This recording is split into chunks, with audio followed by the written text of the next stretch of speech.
룻과 함께하는 인생 여정 시리즈 세 번째 시간입니다. 오늘 우리가 보고자 하는 본문이 룻기 2장 1절에서 16절입니다. 그 당시에 밭에 있는 곡식을 줍는 일은 가난한 사람들이 가지고 있는 당연한 권리였습니다. 사회적으로 가장 가난하고 약자였던 룻은 이삭을 주우면서 생계를 해결해야만 했습니다. 그런데 보아스가 룻에게 베풀었던 친절은 룻에게는 그 이상의 친절이었습니다. 룻은 보아스의 밭에서 이삭을 주울 수 있도록 허락을 받았습니다. 그래서 룻은 다른 밭에서 이삭을 주울 필요가 없었습니다. 그리고 보아스의 밭에서 일하는 남자들은 룻이 이삭을 줍는 것을 방해할 수 없었습니다. 게다가 룻은 소년들이 가지고 온 물도 마실 수 있었습니다. 물론 보아스의 친절은 이것만이 아니었습니다. 룻에 대한 보아스의 친절은 점점 더 확장되어 갔던 것입니다. 보아스는 룻을 점심 식사에 초대했습니다. 보아스는 많은 곡식들을 룻에게 주어서 룻이 배불리 먹도록 하였습니다. 보아스는 일꾼들에게 명령해서 그들이 곡식을 벨 때에 일부러 이삭들을 바닥에 흘려서 룻이 쉽게 이삭을 줍도록 지시를 하였습니다. 심지어 보아스는 일꾼들이 절대로 룻을 쫓아내지 말도록 명령을 내렸습니다. 그리고 보아스는 룻에게 하나님의 축복을 빌어 주었습니다. 이런 보아스의 친절은 정말로 넘치는 친절이라 볼 수가 있습니다. 여기서 보아스가 룻에게 이렇게 넘치는 친절을 베풀었던 이유가 무엇입니까? 그것은 보아스가 룻에게 했던 말을 통해서 우리는 알 수가 있습니다. 11절과 12절을 보시면 보아스는 자신이 룻에게 베풀었던 넘치는 친절은 룻이 나오미에게 보여주었던 진심과 헌신의 반응이라고 말하고 있습니다. 오르바는 나오미를 떠났지만 룻은 나오미를 떠나지 않고 함께 베들레헴으로 돌아왔습니다. 나오미는 남편이 죽은 후 혼자 생계를 해결해야만 했던 것입니다. 그렇지만 룻은 그런 나오미를 책임졌습니다.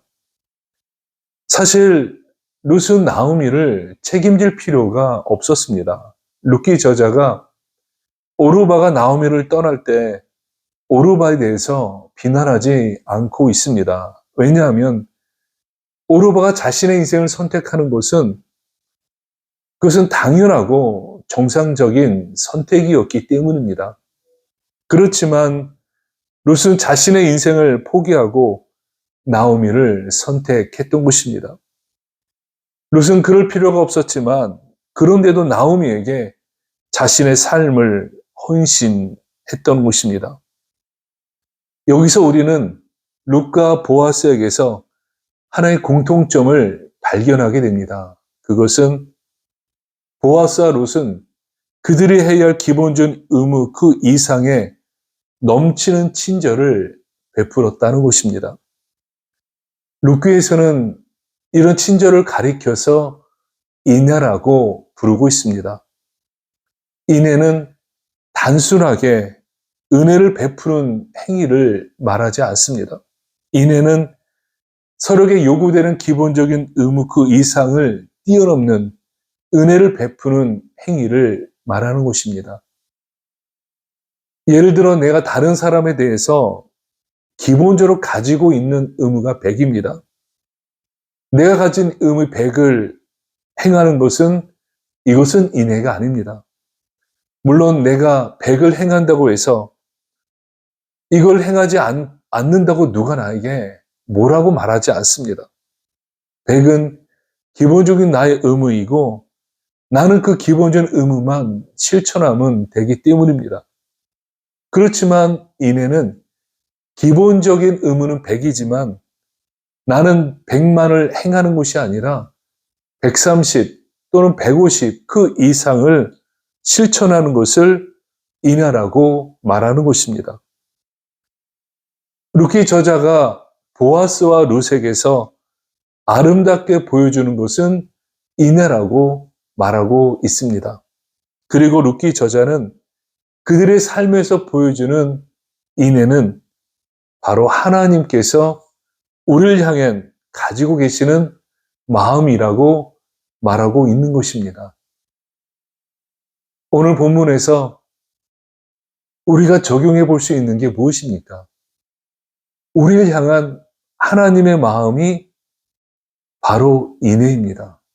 하나님의 넘치는 은혜와 친절이 우리를 향해서 하나님이 가지고 계시는 마음입니다.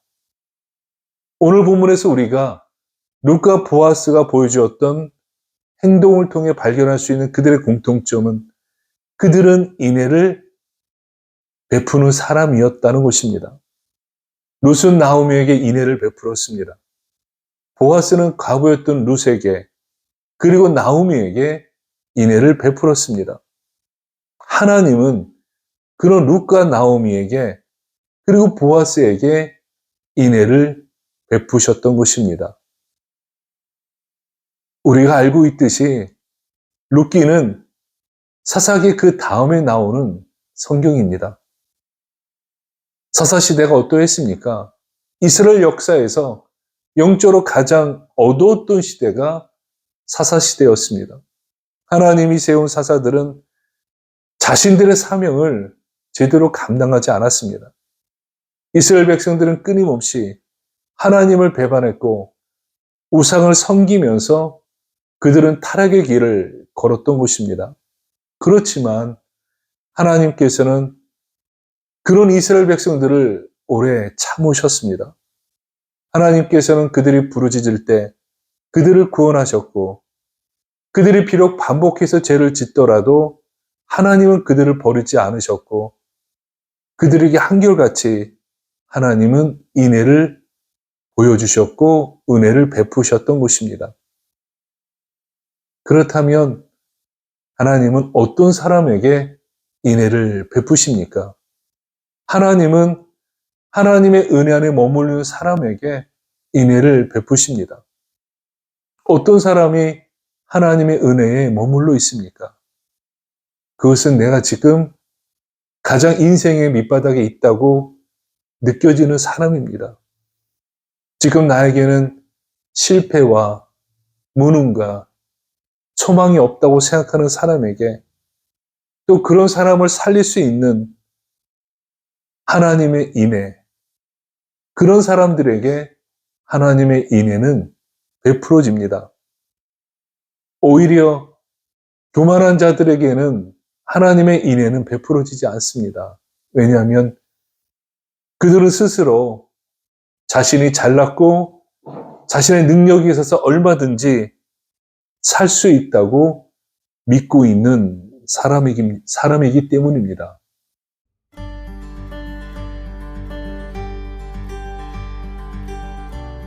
오늘 우리에게 필요한 것이 무엇입니까? 그것은 하나님의 인애입니다. 우리가 하루 시작할 때 정말 하나님께 내가 부탁드리는 것은 하나님의 인애가 나에게 필요하다는 것을 하나님께 간구하는 것입니다. 하나님, 나를 도와주십시오. 나는 당신의 인애가 필요합니다. 우리가 오늘도 하나님의 인애를 구하고 살아갈 때 하나님께서는 오늘도 나를 사랑하시고 나의 삶을 하나님의 은혜로 인도해 나가실 것입니다. 하나님의 인애가 내 삶에 주어질 때 하나님은 내 삶 가운데 계시며 그리고 이런 나의 모습을 본 사람들은 아, 저 사람의 삶 속에는 하나님께서 함께 하시구나라고 분명히 느끼게 될 것입니다. 쉽지 않은 현실을 살아가는 여러분들, 하나님께서 우리들에게 주시려고 하는 은혜는 정말로 넘치는 은혜, 말로 형용할 수 없는 은혜입니다. 하나님께서 우리에게 주시려고 하는 것은 정말로 터무니없는 엄청난 축복입니다. 이것이 하나님의 인애입니다. 이제부터 우리가 하루를 시작하면서 하나님의 인애를 기대하십시오. 오늘 해결하지 못한 문제가 있다면 내일은 하나님께서 나에게 인애를 베푸셔서 그것이 깨끗하게 해결할 것을 기대하며 오늘 하루도 편안한 하루가 되시기 바랍니다. 감사합니다.